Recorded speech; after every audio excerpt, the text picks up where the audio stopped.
Hello dear students, learn education में आप सभी का स्वागत है। आज के इस वीडियो में हम लोग रूल्स ऑफ एक्सपोनेंट यानी कि घातांक के नियम को पढ़ेंगे। तो आप इस वीडियो को अंत तक देखें और अगर आप हमारे चैनल पर नए हैं तो चैनल को सब्सक्राइब करके बेल आइकन को प्रेस करें ताकि आपको इस चैनल की सारी नोटिफिकेशन मिलती रहे।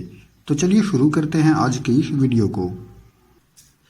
तो यहाँ पर रूल्स ऑफ एक्सपोनेंट में यहाँ पर फर्स्ट नंबर में है a to the power m into A to the power n equal to क्या होगा।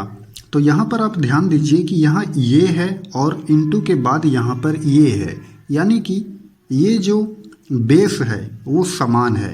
तो हमें ध्यान देना है कि जब भी कभी बेस समान रहे और वो इंटू में रहे तो जो पावर जो होता है वो आपस में ऐड हो जाता है, यानी कि जुड़ जाता है।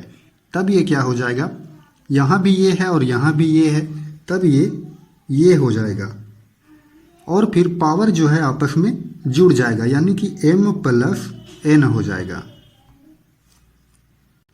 इसको हम लोग एग्जाम्पल से समझते हैं। यहाँ पर हम एक एग्जाम्पल ले रहे हैं 3 टू द पावर 2 और यहाँ पर देखिए इंटू है तो इंटू लिखेंगे और 3 टू द पावर 4। अब यहाँ पर आप ध्यान दीजिए, जब यहाँ पर बेस समान था तो a to the power m into A to the power n था। तब यहाँ पर क्या हुआ कि जो एक्सपोनेंट था यानी कि जो पावर था वो जुड़ गया। तो यहाँ पर देखिए 3 और 3 बेस तो समान है, तो यहाँ पर हम सिर्फ बेस लिखेंगे। दोनों में 3 है तो एक 3 लिखेंगे और यहाँ पर देखिए 2 है और 4 है, तो ये जो है वो आपस में जुड़ जाएगा। तो ये क्या हो जाएगा 2 प्लस 4 और इसका आंसर हो जाएगा 3 टू द पावर 6। अब यहाँ पर देखिए सेकेंड नंबर में है a to the power m बटा a to the power n, यानी कि ये जो है वो डिवाइड में है। यहाँ पर आप ध्यान से देखिए, यहाँ पर बेस में a है और यहाँ भी बेस में a है और उसका जो पावर है वो अलग अलग है। तो जब बटा में रहे और उसका बेस समान रहे और पावर जब अलग अलग रहे तब ये क्या हो जाता है, पावर जो है आपस में घट जाता है। तो ये जो m है और यहाँ पर n है वो ये माइनस m माइनस n हो जाता है। तो ये हो जाएगा a to the power m minus n। यहाँ पर एग्जाम्पल लेकर के हम लोग समझते हैं। एग्जाम्पल हम लोग ले लेते हैं, जैसे कि 3 टू द पावर 4 और बटा में 3 टू द पावर 3। यहाँ पर देखिए ये जो बेस है, बेस में 3 है और यहाँ भी 3 है और पावर जो है वो अलग अलग है। तब ये क्या होगा 3 to the power m minus n, यानी कि पावर जो है आपस में घट जाएगा। तो ये हो जाएगा 4 माइनस 3। तो इस प्रकार से 3 टू द पावर 4 में 3 माइनस करेंगे तो ये 1 हो जाएगा और इसका आंसर हो जाएगा 3। अब यहाँ पर थर्ड नंबर में देखिए a to the power m है और फिर उसके पावर में n है।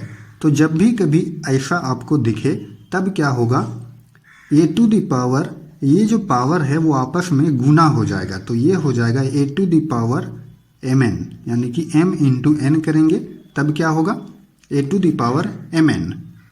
यहाँ पर हम लोग एक एग्जाम्पल ले लेते हैं, जैसे कि 4 है यहाँ पर और 4 का स्क्वायर है और उसके पावर में फिर 3 है। तब ये क्या हो जाएगा, यहाँ पर देखिए ये बेस में 4 है तो यहाँ 4 लिख देंगे। अब यहाँ पावर में देखिए पावर जो है वो आपस में गुना हो जाएगा। तो ये क्या हो जाएगा 2 गुना 3। तब ये क्या हो जाएगा 4 टू द पावर 2 तिया क्या होता है 6। तो ये हो जाएगा 4 के पावर में 6। अब यहाँ 4 नंबर में देखिए ab to the power n है। जब ab to the power n, ab जो है वो बेस में है, कहाँ पर है बेस में है और n जो है वो पावर में है।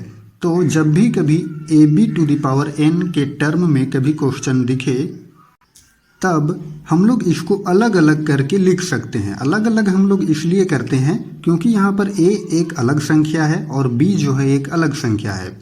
तब हम लोग इसको लिख सकते हैं अलग अलग करके a to the power n into b to the power n। इसको हम लोग एग्जाम्पल ले लेते हैं, जैसे कि यहाँ पर ab to the power n था तो इसको हम लोग लिख सकते हैं जैसे कि 2 to the power 3 into 3 to the power 3। यहाँ पर देखिए बेस जो है वो अलग अलग है। यहाँ पर देखिए ए है और यहाँ बी है, तो ए के जगह पर 2 रखे हैं और बी के जगह पर 3 रखे हैं। और यहाँ पर देखिए पावर में n है, तो पावर को समान रखना है, तो यहाँ पर हमने इसे समान रखा।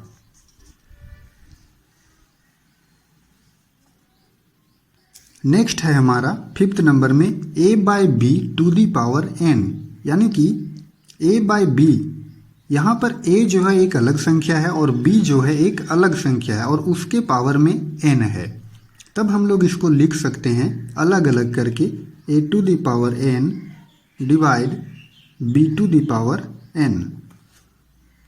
यहाँ पर बेस जो है वो अलग अलग है और पावर समान है। एग्जाम्पल ले लेते हैं हम लोग, जैसे कि 4/5,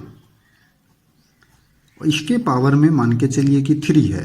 यहाँ पर देखिए a बाई बी है, a के जगह पर 4 रखे हैं और b के जगह पर 5 रखे हैं। तब हम इसको अलग अलग करके लिख सकते हैं 4 टू द पावर 3 और डिवाइड में 5 टू द पावर 3। यहाँ पर पावर को सेम रखना है। नेक्स्ट है हमारा 6 नंबर में a टू द पावर 0। जब भी कभी कोई भी संख्या के पावर में 0 आ जाए तो वो उसका वैल्यू 1 हो जाता है, यानी कि उसका मान जो है 1 हो जाता है। चाहे वो कितना बड़ा भी नंबर क्यों ना हो, उसके पावर में अगर 0 आ जाए तो उसका मान हमेशा 1 होता है। जैसे कि यहाँ पर हम ले लेते हैं 10 के पावर में 0, तो 10 के पावर में 0, तो ये हो गया इसका आंसर 1। चाहे वो कितना से बड़ा भी नंबर डिजिट क्यों ना हो, अगर उसके पावर में 0 रहे तो उसका वैल्यू जो है वो 1 हो जाता है। तो ये था हमारा रूल्स ऑफ एक्सपोनेंट। तो स्टूडेंट्स, आई होप कि आपको ये वीडियो अच्छा लगा होगा और अच्छे से समझ में भी आया होगा। तो स्टूडेंट्स, अगर आपको ये वीडियो पसंद आया हो तो वीडियो को लाइक कीजिए और चैनल को भी सब्सक्राइब कीजिए। धन्यवाद।